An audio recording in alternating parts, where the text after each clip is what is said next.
Bonjour à tout le monde. Aujourd'hui, nous allons parler d'un sujet très important. Il s'agit de l'importance d'appartenir à une communauté lorsque nous sommes débutants, lorsqu'on est encore un chercheur, lorsqu'on se cherche encore. Il est très important d'appartenir à une communauté. Est-ce que vous savez qu'aujourd'hui, au jour d'aujourd'hui, un seul jeune sur 100 réussit à atteindre l'indépendance financière? Ceci, forcément, c'est dû à plusieurs causes. Nous avons par exemple le manque de financement. Un jeune qui a un projet, il veut se lancer, mais manque de financement, manque de soutien, manque d'accompagnement. Oui. Or, lorsque vous appartenez à une communauté, tous ces problèmes sont résolus.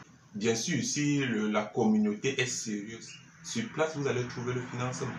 Vous allez trouver l'accompagnement, vous allez trouver même les clients, vous allez trouver même des fournisseurs. Et généralement, vous avez tout ce qu'il vous faut lorsque vous appartenez dans une très bonne communauté. Il est très important au jour d'aujourd'hui de se remettre en question. Je fais partie de quelle communauté? Les communautés aujourd'hui sont devenues incontournables.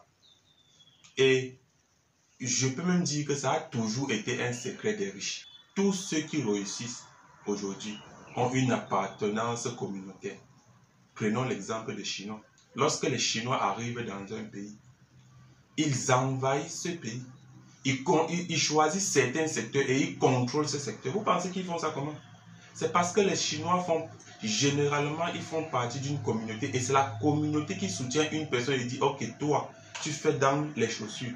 Tu dois être meilleur dans les chaussures. Tu dois avoir le meilleur prix des chaussures. Et lorsque tu as le meilleur prix, forcément, tu auras le maximum de clients. Surtout que tes premiers clients sont même les membres de ta communauté. En plus de ceux qui vont s'ajouter. Parce que c'est toute la communauté qui soutient ton business, qui se rassure que le business marche. Prenons le cas du Cameroun. Lorsque vous voyez par exemple le mariage entre le fils de Kadji et la fille de Congelta, vous pensez que c'est quoi? Vous pensez que c'est de l'amour? Non, ce n'est pas de l'amour. C'est le fait que les deux parents se retrouvent dans une même communauté. Et généralement, dans ces communautés, on pratique ce qu'on appelle l'endogamie. C'est-à-dire les personnes appartenant à une même communauté doivent se marier entre eux. Toi qui es au quartier, tu veux épouser le fils de Fosso, vous ne faites pas partie d'une même communauté. Retire déjà ça dans ta tête. Ces personnes poussent même plus loin pour parler de l'endogamie sociale. C'est-à-dire, nous faisons partie d'une même société. Mais cela ne suffit pas. On se marie par classe sociale. Donc, en conclusion pour cette vidéo, vous devez